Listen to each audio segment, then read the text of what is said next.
Welcome to this presentation, my second one at this PHP conference. My name is Rainer Stropik.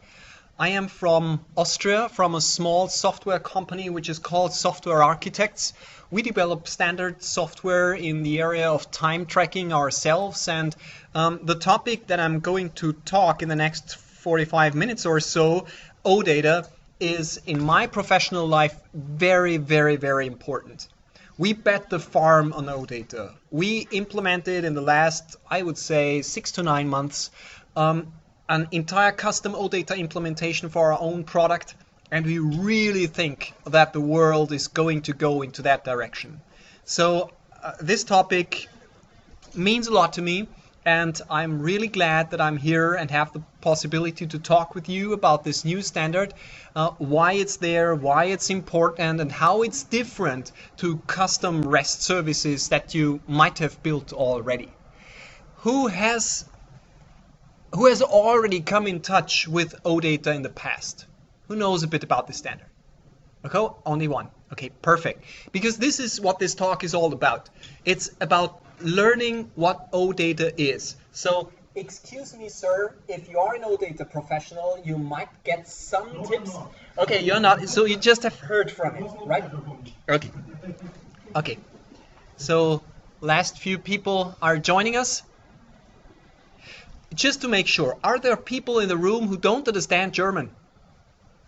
Okay, then we'll stick to English. Perfect. That's perfectly fine for me. I hope you understand my English. I'm not a native speaker. I'm doing my very best so that we can understand each other. If I can't find a word, or if you don't understand what I'm saying, or if you think it doesn't make sense what I'm saying, please tell me. I'll try to somehow translate it differently.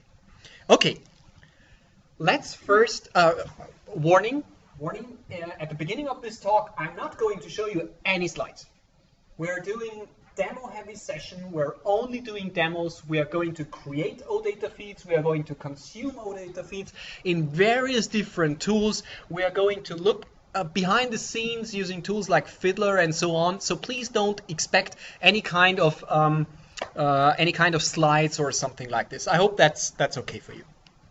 So before we take a closer look at OData, I want to ask you the question, or I want to ask the question general, why OData? Why is it important to have this OData standard? I mean, in the web service world, the world has agreed on REST, right?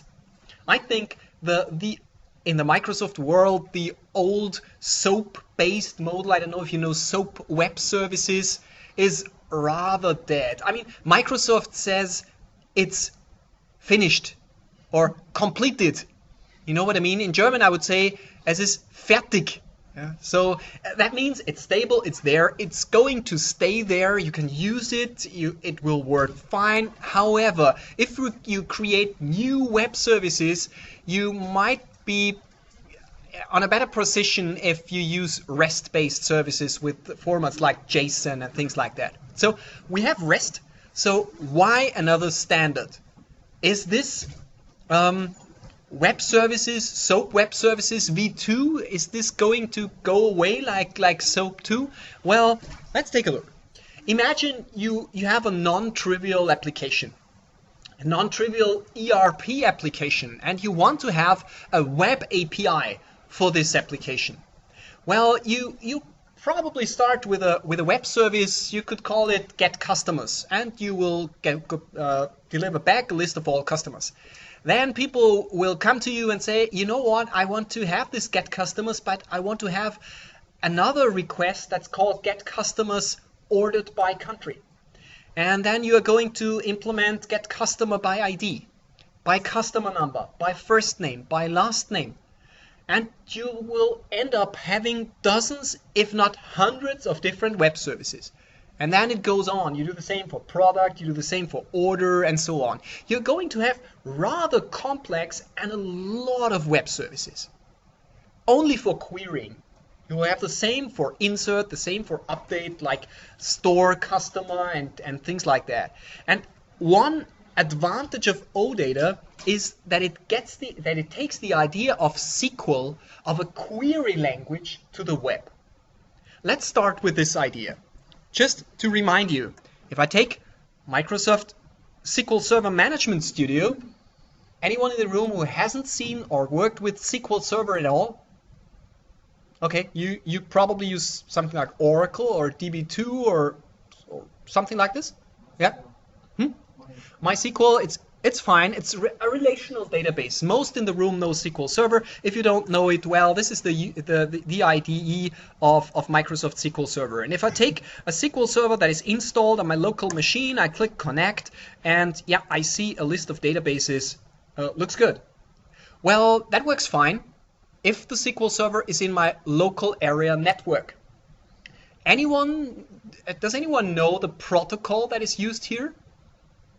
The protocol that a client uses to access SQL Server?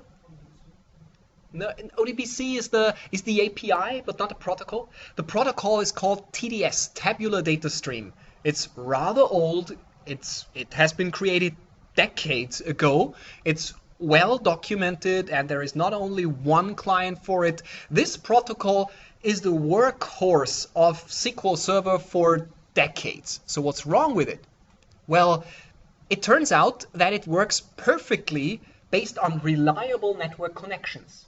So if you have the SQL Server on your local machine, if you have it connected via a local area network that is rather stable and fast, everything is fine. But imagine a world where you want to access a database that is not in your local area network, that is in a cloud data center, for instance. Let's try this. I love the cloud. We run our entire infrastructure in the Microsoft Azure cloud, and in this case, I created a small database here. I called it IPC 2014_DB. And this database runs, it's a database cluster consisting of 3 nodes, and there is a backup cluster in Amsterdam. This one is in Dublin. And I want to access this database using Management Studio. Well, let's try that. Connect database engine. Let's select a server. It happens that I know which server that is. Click on it. And you see, here I have my databases. Here I have my database. I can take a look at the tables. And if I want, I can run a query. And I can say select star from IPC 2014.events and hit F5, and I get the result. It happens that this table is empty. So what we now did, we accessed using Management Studio a database that is running near Dublin in a data center, and we used the wireless network of the Deutsche Telekom, and our bits and bytes traveled a long way to Ireland and back again here to Berlin. It works. It is SSL secured, so it is secure, no problem. But the problem is that this connection breaks as soon as the network connection breaks. And the internet isn't reliable. The network connection that I have here from Berlin to Dublin is long. It goes across a large way of internet service providers, and the errors or mistakes are the standard. So the connection is not reliable, and therefore this TDS protocol, the old way of running SQL statements, isn't good in a world where the database server is on the other end of the world, in a completely entirely different data center. Maybe you don't even own the database server. For instance, if you're a client of our own software which runs in the Dublin data center, it's called Time Cockpit, and you want to access your data in our database, we are not going to allow you to access your database directly because of security reasons. So we need something else. We need a new protocol. We need a TDS vNext that allows us the flexibility of something like select, insert, update, delete transactions, where, group by, projections, all the things that we love from databases, but on a standard that has been built for the web, that has been built based on REST, HTTP GET, PUT, POST, DELETE, patch, and all the verbs that we know. You get the idea? Okay? This is why I said OData is the SQL for the web. It's a new protocol that is completely platform agnostic. It uses HTTP, it uses JSON, it uses XML. So there is absolutely no tying to the underlying platform that you use. Do you want to build a client for an iPhone? It works. Do you want to build a client based on Android? No problem. Do you want to build a client based on, I don't know, Windows, Mac OS, Linux? As long as the client can talk HTTP and understand JSON, the client is able to speak with our database immediately. So we don't need the complex protocol of TDS. That's the idea, the basic idea of OData. Okay? This OData thing is really a standard. The OData protocol, we can take a look at the documentation here. Here you see the documentation. The documentation, let me quickly go to OData v4, that's the current standard. And here you see, let's zoom in a bit, OASIS standard. I think since a month or two, something like this, the OData standard has been standardized by OASIS. So it's no longer a project initiated by Microsoft, owned by Microsoft, and somehow IP protected by Microsoft. No, it's a platform agnostic standard that now the entire industry can hopefully agree on. And this standard is getting more and more and more important. All new Microsoft APIs, web-based APIs that come out are based on OData. Office 365, the new Office 365 APIs, all of them are OData. Azure Active Directory, OData. Table storage, OData. Mobile services, OData. All these APIs are based on this OData standards. But not only Microsoft. Check out Amazon and search for SAP and OData. You will see that SAP and the SAP development tools, they rely heavily on this OData standard. So with OData, you can access, read and write, depending on your permission, your SAP system. SharePoint, for instance. Do you want to get data out of a SharePoint list? What do you think? Which protocol is SharePoint using? OData. So what I want to say here is that this is not something esoteric that will come in 10 years or so. OData is there. And the big ones are relying heavily on this new standard. So let's check out what this OData can do for us. And the first thing that I want to show you is a read-only OData provider running in the cloud. It's a great way of playing with OData and learning OData. And this provider is called, if you know the Northwind. If you know the sample databases of SQL Server, you probably know the Northwind database. The Northwind database is a very simple database with only a few tables, things like customers and employees and orders and so on. And what I did here, I will zoom in a bit, is I used a plain vanilla web browser and I activated my OData service with the URI. And the OData service, and that's the first big difference to classical plain REST calls. The OData service is capable of giving me metadata. It shows me which tables are accessible for me. In this case, I access this feed anonymously, so there is no user password. Someone has placed this OData feed read-only for anonymous use in the internet, just to get used to it, just to play with it. Of course, you can limit the tables or entities, how it's called here. You can limit it based on user password. You can use OAuth to protect OData. You can use basic authentication. You can use a JavaScript web token or things like that, a JWT token, whatever you want to do.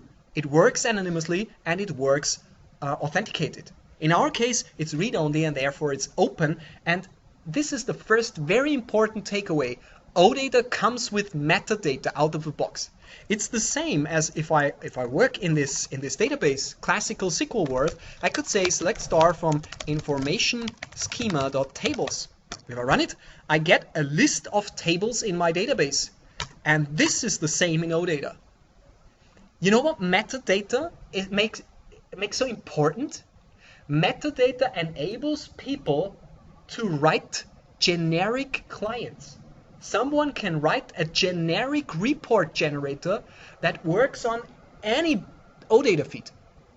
If you write the generic report generator, for instance, it immediately works for SAP, it works for Microsoft Cloud, for SharePoint, for our system, Time Cockpit.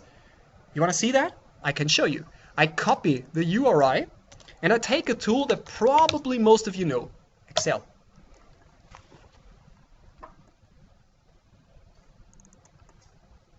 I use a menu item here, external data, other sources, OData data feed. This works beginning in OData in Excel 2010, so it's already quite old.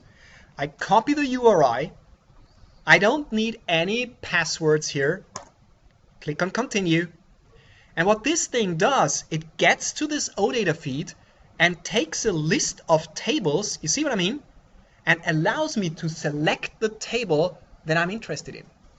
That's the power of metadata. Excel does not know about the Northwind database or this OData service. Metadata enables it to query for what's available. If you write classical REST services and you want to build a generic client, it's very hard. You have to read the documentation to know which requests are possible. You have to read, as a human, you have to read the documentation, understand it, and hard code the names of the URIs or things like that. OData gives you metadata. But metadata in OData goes much further. What we can do is we can ask for advanced metadata by using the $metadata parameter here. I'm going to fire this query. And what we now get is not only the name of the table, it's called category here, but we also get a list of all properties, so fields. We get the data types, entity data model is EDM. The data types, we get information if it's nullable. We see if that's a primary key. We see so-called annotations. So the OData model is not fixed. If you have additional metadata that you want to publish, you can annotate the model. The generic clients will probably not care about these annotations, but your client might understand this annotation and behave differently. And of course, we can take a look. You see customer demographics, and here we see our customer table. The primary key is the customer ID. You see that? It's a string, it's not nullable, it's Unicode, and so on. You get the idea? So what Excel in our case can do, we can say, hey, give me a list of customers. Continue. Finish this wizard here. Yep. Hit OK. And that's it. We have a list of all our customers from this Northwind database here in Excel, generic client. You want to see a different generic client? Who knows LinkPad? No one? One guy here knows LinkPad. LinkPad is a tool where you can write C# or VB and use it to query some kind of data sources. You can, on the left-hand side, you can add connections, and it supports, for instance, things like a link to SQL, so SQL Server, Entity Framework, there are drivers for MySQL too, and so on, but it also supports, here you see, OData. And what I've done is I have added here my Northwind service, and in this case, I see a list of querying for metadata tables. Now let's create a query. Let's create a query based on this service. And in this case, I'm not using a browser, but I'm using C# to query OData. From C in customers, select C. Hit run. And the system now goes to the internet, translates my query here into an HTTP GET request, gets the customer data, and presents the customer data in a nice little grid. This thing works with SAP, it works with Azure, it works with SharePoint, it works with any OData feed that you like. Okay? So, important takeaway on this point, metadata. Metadata is key, and if you want to know the details, then take a look at the OData documentation. you can take a look at the latest version 4.0, and there is a new language which is called Common Schema Definition Language, CSDL, and I can click on it, and here you see it's an OASIS standard. It's published in this case in February, and if I scroll down, you see all the different things, how this metadata works, and you can build your own, if you want, your own OData provider out from scratch. Of course, there are libraries. I will show you how we create a new OData feed in a second, but it is a standard. It's already there. Questions concerning metadata? Nope. What's the representation of the data? What kind of, is it just only XML or? You will see that in a second. You will see that in a second. We are going to take a look at the data in a second. The metadata, you saw the metadata here. The metadata language is XML. But this is not the data itself. It's the metadata. Okay? We are going to talk about data in a second. Any other questions? Why is it more reliable Then what? than the normal protocol? Than the TDS. Okay, great question. Great question. Why is it more reliable? If you use, for instance, TDS with SQL Server, then an IP-based connection is established, and if something happens in this connection, the entire connection is broken. You have to reconnect. OData relies on REST, which relies on HTTP. That means it's not a connection-based protocol, it's a package-based protocol.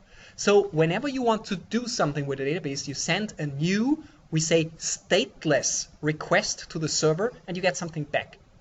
If then something bad happens, and for a few milliseconds the connection breaks, we don't care if we don't send the package during that time frame, and that's rather common, because you take a query and then you do something with the data for seconds, maybe minutes, maybe hours. So it's not connection based anymore, it's package based. And the second thing is, if you work for larger companies, try to connect to a SQL server that's outside of your firewall. You are probably going to be blocked, because port 1433, which is the standard port that, for instance, Microsoft SQL Server uses, is in most cases blocked, because firewalls can't inspect the traffic. This stuff here is based on HTTP and HTTPS, the standard protocol. So it works across proxies, it works across routers, and it works across firewalls. So this is the answer to your question. Also, if you have more than one application, still not have on the permanent open channels. Right. You're not Absolutely correct. resources. Yeah, it's if you have a server, this server can handle much more connections, concurrent connections, because it doesn't have a lot of connections open. The connection is open as long as the request takes. And if you are deep into, for instance, IIS, Microsoft's Internet Information Server, you know that there are so-called asynchronous IIS applications. You can, in ASP.NET, you can use async for implementing such web services, and that means that the request is not even blocked, or the connection is not even blocked while the database server is working. So it's really only getting into and getting out. Okay, let's go on and move from metadata to data. Let's take a look at a list of my customers. Customers. Enter. That's it. That's the representation of select star from customers. Quite simple. And the data that we get back, here you see all the data. Maybe you know the sample data. Do you know Alfred's Futterkiste? Somebody might know it. If you work with SQL Server for a long time, you really know this demo database. You see lots of customers, and you ask the question, what is the representation of data? And one option that you have is XML. But that's not a must. What we can do, if we don't use the browser anymore, I can use a web debugger, Fiddler. And we can do the same request here. Execute, and we will get back, here we have it, again, let's take it at the raw data, you see, XML. The XML data, if we take a look, then we're going to see that the content length is approximately 24 kilobytes. So this is the length of the request. What we can do, if we have more control over the web request, we can say accept application/JSON, and when we send this request, we will get back the data in, you see, JSON format. So the OData protocol supports XML, for instance, for C++ or C# or Java clients, and it supports JSON for JavaScript, Node.js, in general JavaScript-based clients. And the advantage is here. See the difference? 5 kilobytes for the same data. This is why today most OData feeds focus on JSON and not on XML. But you have the choice. Okay? Excel, for instance, uses XML and not JSON. Get the idea? Well, that's nice, but how many of you write applications that only consist of select star? Well, probably not a lot. So we want, if we say we have SQL for the web, we want to have some kind of filtering, grouping, projecting, and things like that. And here we have the query language of OData. Let's go to the composer here, zoom in a bit, and say we don't want to have all the customers, but we only want to have the Alfred's Futterkiste customer. It happens to have the customer ID alfkey. And this works in OData like the following. You say question mark for parameters, and then you have quite a lot of keywords. They all begin with a $sign.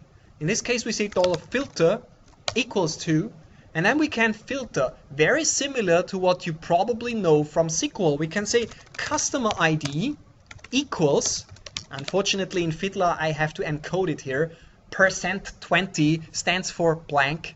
So don't get worried here. I will copy that to a browser and you will see you can write a blank there too, but Fiddler wants to have it. Equals ALFKI. Enter. Oops, sorry. Zoom out. Execute it. Take a look at the request and you see, what did I get back? Alfred's Futterkiste. Exactly one row. You know what happens here in the background? The URI, the query language which comes in the URI, is translated on the server side into some kind of query tree. We call it syntax tree. And this syntax tree is then translated into SQL, and the querying, the filtering, is not done in the application server. It really goes down to the database. So the database is really using a select star from customers where customer ID equals alfkey. So it's using, for instance, things like indexes. It's using grouping on the servers, aggregating on the server, and all this stuff. So we really have our own query language, but it is not SQL anymore. In fact, it is this URI-based query language. Do you want to know what this URI-based query language can do for you? Well, again, I refer to the documentation. You see, the URI conventions, can take a look.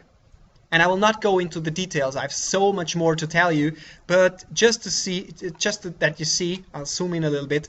You see filter, you can do equal, not equal, greater than, and so on. You can calculate results here. You can use string functions. You can use mathematical functions. You can expand. Expand is the same as a join. So you can immediately join other tables and return a joined table in a single request. You can project by using the select clause. I'm only interested in these two result columns, not all of them.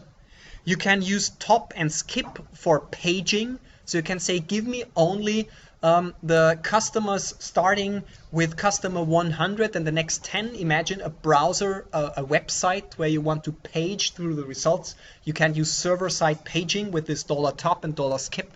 You can count the result, you can format the result, and many, many more things. On a meta level, what do I want to tell you here? We have a new query language here. It's really a query language, but it's not the good old friend SQL. It's a query language that has been adopted to the needs of the web by putting these queries into the URI. Okay? If we go back, I don't know, 20, 30 years, when HTTP was invented, then the idea of a URI is a universal resource identifier. And if you take a look at the query here, we identify a resource. You see that? The resource is our customers table or whatever it is. And the URI identifies the resource that we want to query. So this works perfectly with the original idea of HTTP. Get the idea? Yep, question? What about the writing operations? Mhm. What about the creating of functional Yeah. procedures? Thank you very much. To update this stuff? Yep, thank you very much. We'll do that in the next part. Any questions concerning the filtering language?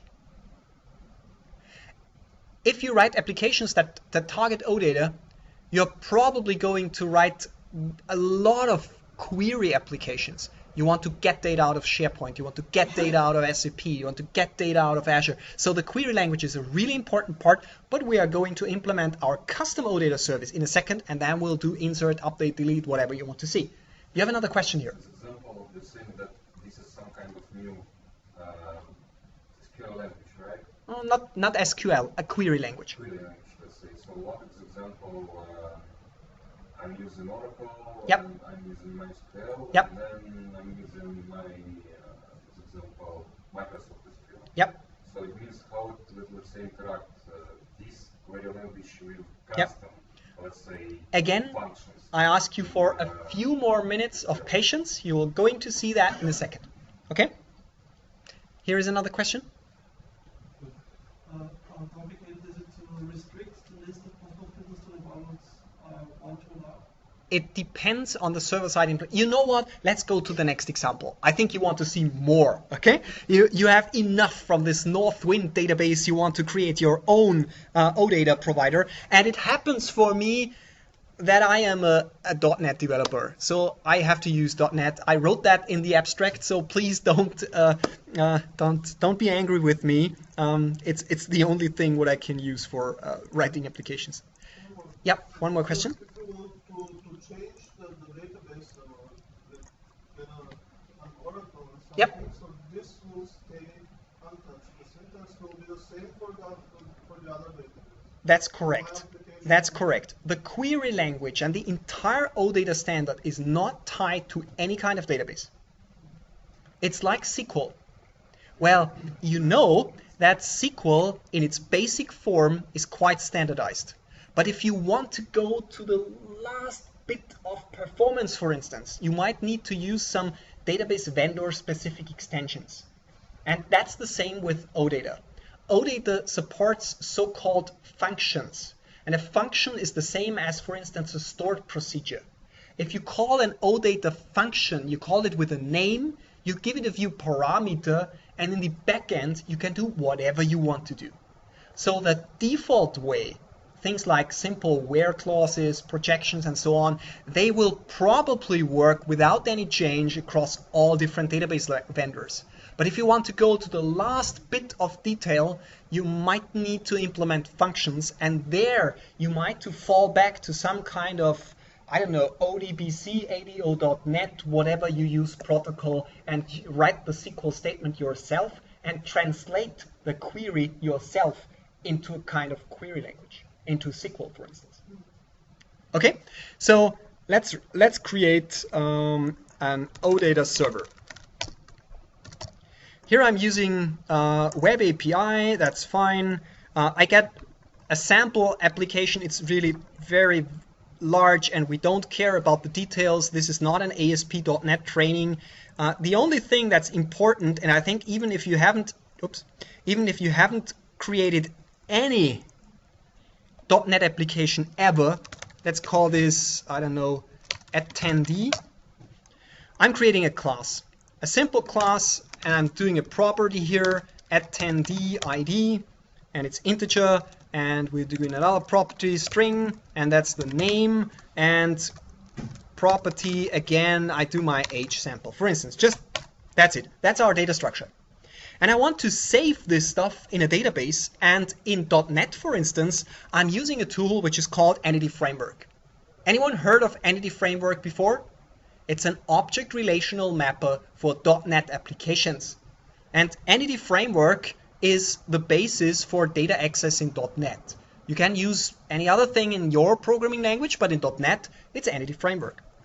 And it happens that Microsoft invested a lot of time and money to make Entity Framework work perfectly fine with OData.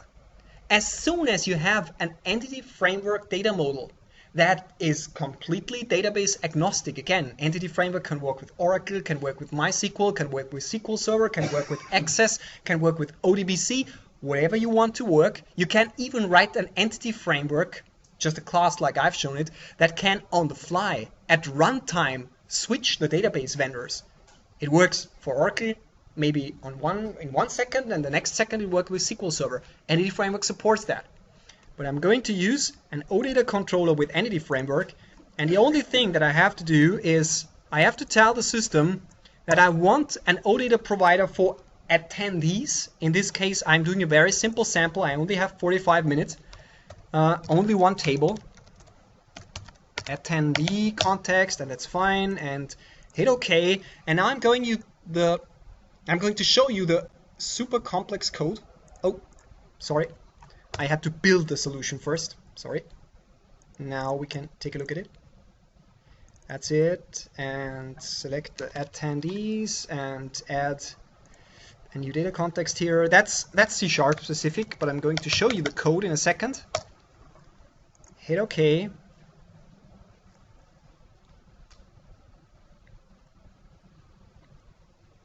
Come on, here we are. That's the entire code. It says, get attendees, give me an OData endpoint to query all my attendees. It says, put, give me an OData endpoint that allows me to update an attendee based on its key. That's all you need to know here. The post, insert an attendee, you see, just 3 lines of code. The patch, update the attendee, but do not update all columns, but only selected columns. And finally, delete an attendee based on its key. I made the attendee ID integer, and that's why the key is integer here. That's all the code that we need to run this sample. Just a few more things to set up. I'm going to show you that. We have to tell the system which URI we want to use, and that's it. We tell the system that we want to enable querying the attendees table in the URI OData. So if I run this, and I say /attendees, sorry, it will not work, but we need the OData here. This OData corresponds to this OData, this OData here. Hit enter, I will see, and give it a second, empty result. This is already backed by a database. So this did already do a query to my local SQL server. That is what Visual Studio does out of the box. It takes the local SQL server. So now let's do an insert. I promised you are going to see an insert here. Well, let's do that. Here we have the URI. Oops, sorry. We have the URI. I copy it into Fiddler. I change from get to post. I tell the system that I'm going to use JSON. And here in the body, I have to write the JSON. Of course, typically you don't write the JSON by hand, but you create some kind of HTML client or JavaScript client or C# client or PHP client or whatever you want to do. In our case, I'm going to show you the details here. We are going to implement attendee2 with the name, I don't know, Max Muster, and the age, 15. Note, I'm using the post here, execute, and you see, we got back HTTP 201, and that's for the HTTP experts in the room, created. If I go back to the browser, hit refresh, we just did an insert in the database via HTTP and OData. You want to delete it again? No problem.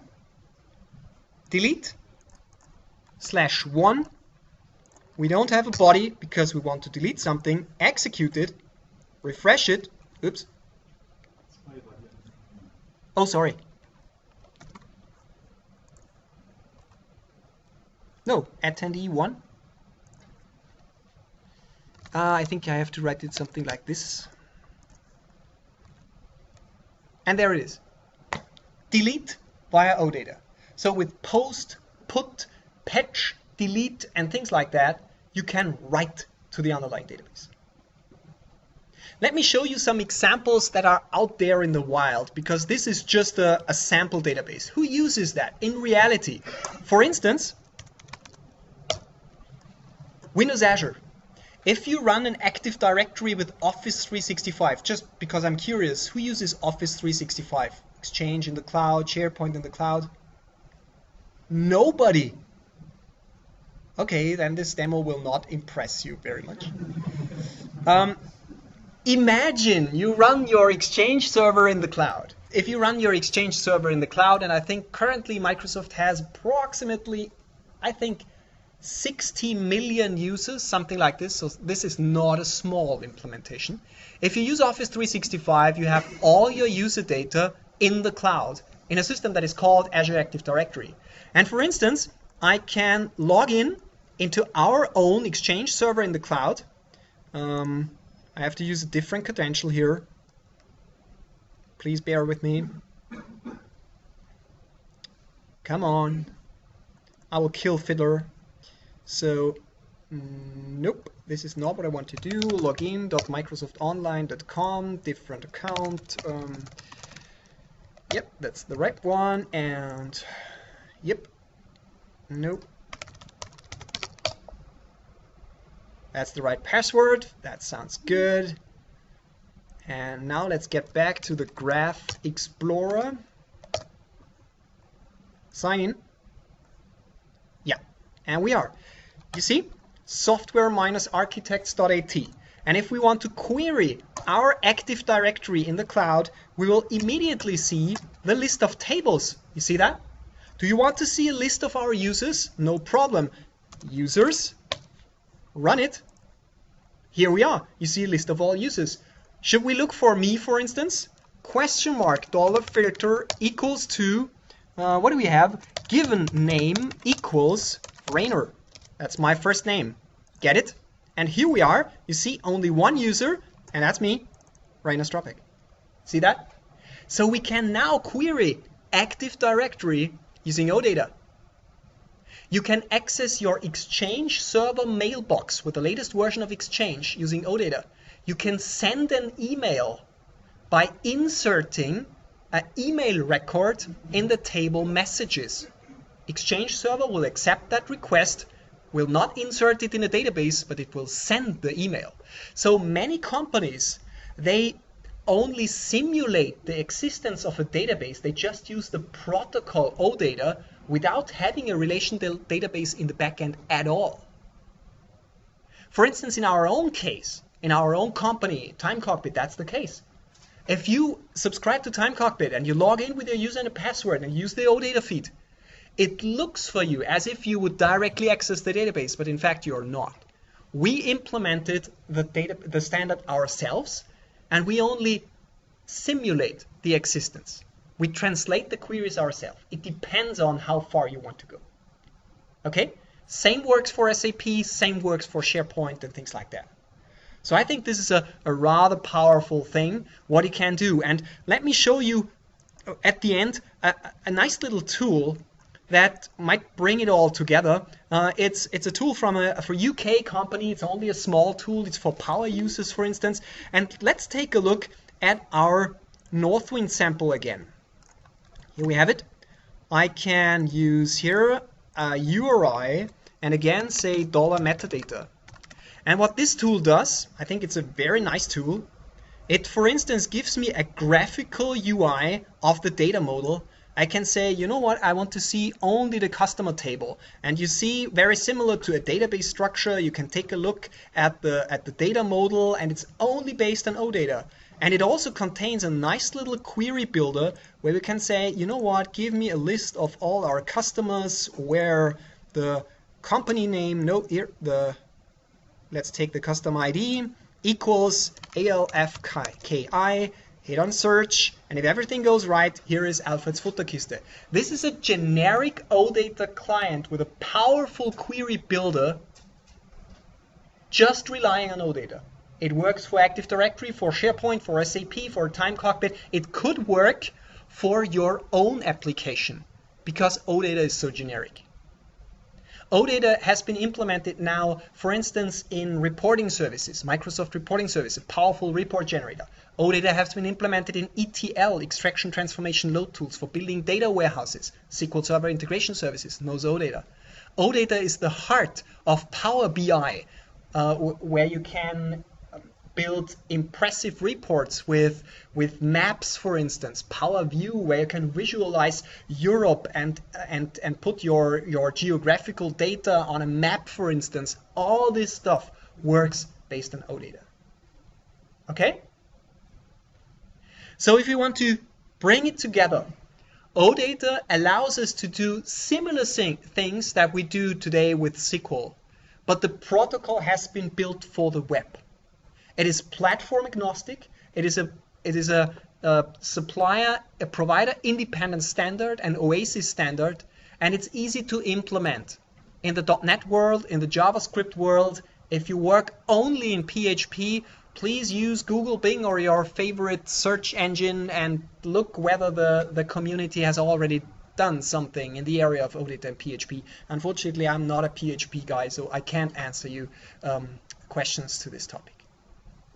I hope that everyone got an idea what this OData is. If it's not the right thing for you, well, then you know now that you don't have to spend time taking a look at OData.